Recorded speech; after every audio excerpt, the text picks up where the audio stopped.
Weren't you with Dad? Chris, my 5-year-old daughter, came home from a trip to my in-laws' house drenched. Her lips were blue, and she was shaking. I left her with my husband, Andrew, so why did she come home by herself? I called Andrew out of shock, but his tone was the same as always. He said, I didn't bring Chris along. I didn't understand what he meant. I didn't know it, but this remark was hiding the craziest secret.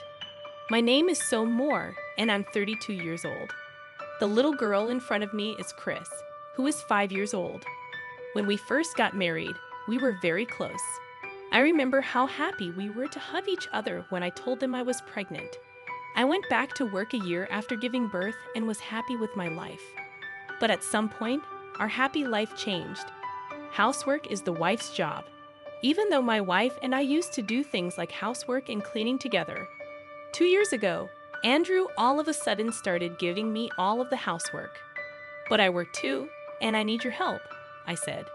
My friend says that even if both of them work, their wives do all the housework. He replied, you should clean up more, and threw a ragged mop at my face. From then on, he was always saying bad things about the way I cleaned. He would often say to that person, you should take a leaf out of her book. That was Marion Kirk, who works as a maid for his parents. Andrew's dad ran a business and lived in a fancy house. Andrew also worked for him. Chris was also old enough that she couldn't be left alone, but Andrew didn't do much to help with parenting. Hey, what do you think Chris would like for her birthday present? I showed him a toy catalog in the living room late at night, after our daughter had gone to bed, but he only looked at the cover briefly before putting it down. Why do we have to think about things that are so unpleasant? She's our daughter, I told her. Aren't you a little cold? It's a waste of money because kids get bored so quickly, he said. I'm not spending a dime on it. Andrew yelled as he stormed off to his room with the catalog in his hands. I thought he was refusing our daughter, so I wanted to talk to him about it. But Chris woke up and said, Mommy, I need to go to the toilet. This meant that the birthday present talk had to be put on hold. We never found a good time to talk again, and I ended up spending my own money on something a toy shop worker suggested. I'll tell Chris it's a present from both Mom and Dad, I chose. I couldn't describe how I felt as I watched her happily tear the packing paper. At the same time, Andrew started spending a lot of money on himself that he wasn't making. It's for socializing for work, he told me. The fact that hundreds of dollars were being spent every week, though, made me worry about what he was doing. Hey, is it really just a work party? I wanted to know. What? You don't believe me? It's not that. I just think you might be spending too much, I told her. I'm going to be the president of the company one day. I'll pay it all back then, so don't be so petty, Andrew said. He wouldn't listen and kept using the credit card, which put our money in danger since I wasn't making any money. I started to get mad at my husband because of this. But because Andrew and I came from different places, I couldn't fully blame him. Because his mom was a stay-at-home mom, he thinks cleaning is something only women do. Since my husband is the hair, he may be going through things I can't even imagine. I chose to be patient until he realized that women work too. I promised to help him as much as I could until he becomes a great CEO like his dad and is more at ease with his life. After some time, it was a Sunday in the middle of March. Yesterday was my mother-in-law's birthday, and every year we celebrated at my in-laws' house. Their house is just down the road from ours, about a 15-minute walk at an adult's pace. It might take more than twice as long with Chris, though, because she always wants to stop at the park on the way. Also, staying the night before these kinds of important events have become the norm. I can't wait to see Grandpa and Grandma. Chris loved going to see them every time. But I had to go to work on the Saturday before my mother-in-law's birthday, right as we were getting ready to leave with our bags from my in-laws' house. Mommy's got to work. Should we go to Grandma's house tomorrow? Chris was always a pleasure to be around because he was so mature for his age.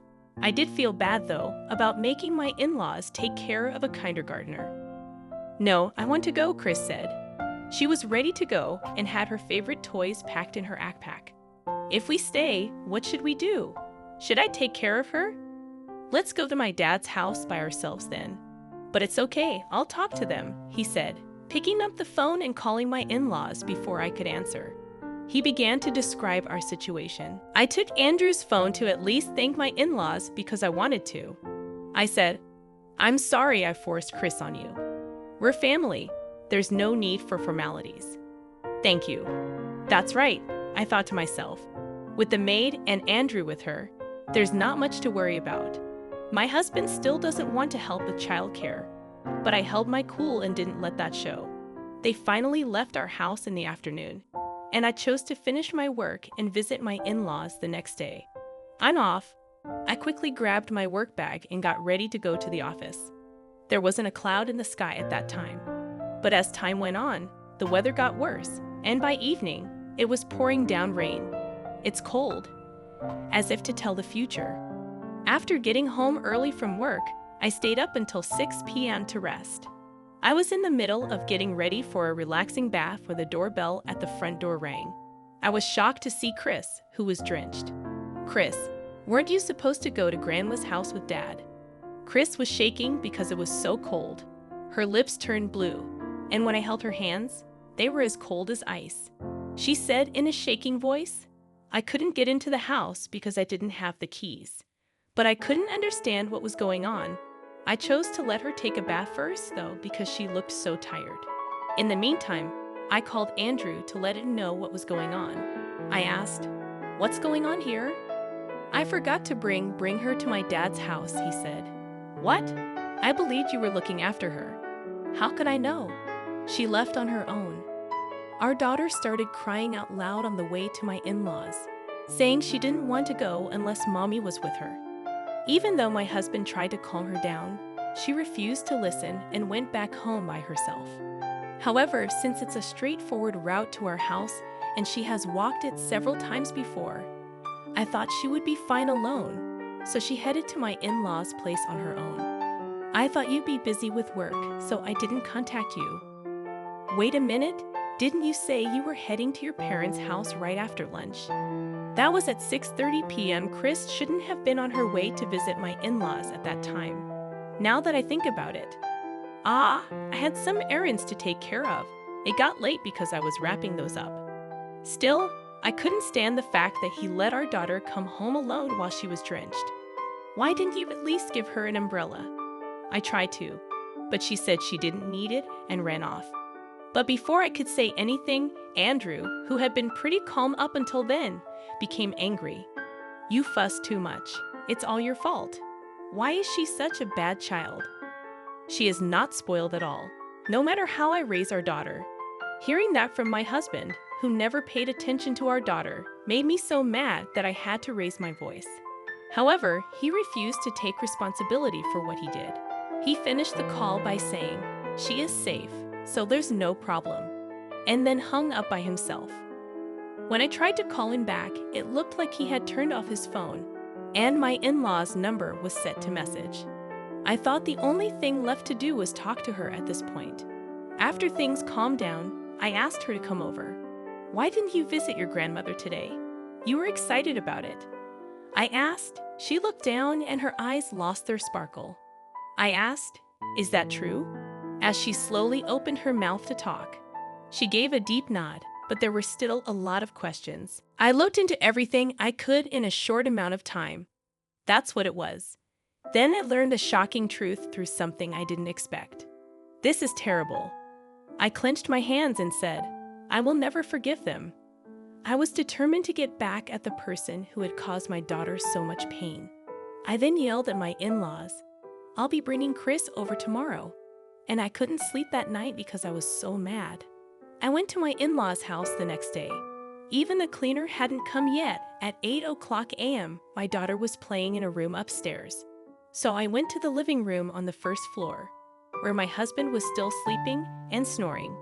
"We need to talk," I told him, nudging him awake. "What's the big idea of waking me up so early in the morning?" He was upset. Hey, why do Mom and Dad look so scary? Just sit down. Today is my mother-in-law's birthday, so I really did not want to set up this meeting in the first place. But my mother-in-law thought something wasn't right over the phone, and said it would be better to talk about important things right away instead of later. I need you to do it quickly. He was initially complaining a lot, but after receiving a reprimand from his father, who is also the CEO of the company he works for, he reluctantly followed instructions. Hey, why did she come back yesterday so wet? Did I not tell you that she started to fuss and say she wanted to go back halfway through? Then what is this supposed to be? On the big screen of the TV, I showed a certain movie. What is this? He looked shocked, and he had good reason to be. The screen showed him and Marion, the maid, hugging each other tightly in the living room of my in-laws' house, as if they were in love. When did you film this? This was really filmed with a toy camera I got her for her birthday. Andrew and the maid must not have known they were being watched because the camera was small and looked like a toy. Chris didn't really know how to use the camera, and she didn't seem to know that she was filming them. When I found this video while investigating, I was really shocked. The two in the video paid no attention to the lens. You said you came here in the evening, but you actually left the house right after lunch, didn't you? Well, that's because. And you planned to hang out with her while your parents were away. I can't believe the housekeeper slept with you. My in-laws were at the department store when they got to my in-laws' house because the birthday present they had ordered was being brought. I had already confirmed this detail over the phone with them. So, you told her to play near the park because she was in the way, and then you locked her out? Who told you that, Chris? She said she couldn't get into the house because she didn't have the keys, but I didn't understand what she meant, I asked. She said he didn't answer the knock, and he was told she walked to the park, but no one came to get her, and it began to rain, which made things even worse. She did what after I told him not to tell anyone? He made a face and clicked his tongue. The park and our house are very close, and she was able to see the lights on at home and figured I had come back. How could you do such a thing while our daughter was around? Before my husband kicked her out of the house, it looked like my daughter was really into hitting the camera buttons. She didn't seem to see her father having an affair, which was the only good thing about the circumstances. He put his hands together and said, "This was a one-time mistake. I'm sorry. But I had one more trick up my sleeve." Oh, then how do you explain this? I threw a bunch of love letters on the table. They seemed to be from Andrew to Marion. You went through my room without permission. You're the one who said I should clean up more, so I just happened to find it while cleaning every nook and cranny. He worked hard to get the stack of love letters together, but I quickly grabbed one of them. Let's see. To my beloved Marion. Do you call her that? Please stop it. I love you so much. I can't wait to kiss you. Sounds like something a middle schooler wrote. How embarrassing. As red as a crab that had been boiled. He put his hands over his ears. I gave him credit card bills and loan papers that I found in his room's trash as the last blow. You are setting aside a lot of money to buy women's brand name items. Additionally, you have taken on nearly the same amount of debt, right? I clearly matched the numbers on the two papers with my finger. You said you were spending money for work, but you were just splurging on your mistress. Based on the dates on the loan papers and love letters, the most recent one was from 3 years ago. It seems this was not just a one-time mistake. Even though he hadn't said a word until then, my father-in-law finally broke down and spoke. You are despicable, but I can't help it. Marion is cuter than you after all. Are you serious? My husband's dad gave Andrew a mean look, but Andrew didn't seem to care. He imagined himself and made a sleazy grin with his lips spread wide. Marion thinks of me first, and besides, she has a great body. Be quiet. Hey, don't start yelling all of a sudden. You scared me. My husband's father yelled at Andrew, and my wife's mother stood next to him and quietly agreed. He also said that the maid would be fired soon. He begged his parents to forgive him, but they didn't pay any attention. He then tried to pull his arm around my shoulder in a cheeky way. Can't you just make nice with my parents? Why should I have to do that? Because you're my wife, right? Wives should do what their husbands tell them to do. Don't rely on me only when it's convenient for you. I pushed his hand away hard and pushed him away with both hands. I'm planning to consult a lawyer. Are you serious about that? I intend to sue for child support, so be prepared. His parents told him to please think about this again after firing him from his job. He must have felt like he couldn't take me leaving him either. He bowed to me several times while sweating heavily. Please don't abandon me. Unexpectedly, he began to cry, and his face was covered in snot and tears. He looked sad. What you say won't change my mind, no matter what you say. Finally, my husband screamed, I'm so sorry, please forgive me, as he got down on his knees. But because my husband was greedy, our daughter Chris had to be alone in the park in the rain and pain for a while. He had been hurting our family for years. There was no longer any reason to feel sorry for him. I don't want to see your face or Chris ever again. Saying goodbye. I felt terrible because he stayed on the floor and cried as I left my in-laws' house. After that, we split up and agreed to pay each other $1,000 a month in child support. I sued the maid for $20,000 too. It is said that he works late at night at several physical labor jobs because he lost his job and has bills to pay. He hates living in a small room that doesn't have a bathtub. The maid broke up with him and went back to her city, where her parents scolded her very badly and left her with nowhere to go. I've heard she works for the NTI now. In the meantime, Chris and I moved into an apartment and began a new life together. I got a raise in pay because my work was noticed and appreciated. Chris is excited for school to start in April and is working hard on her writing. The best thing about my life is watching her.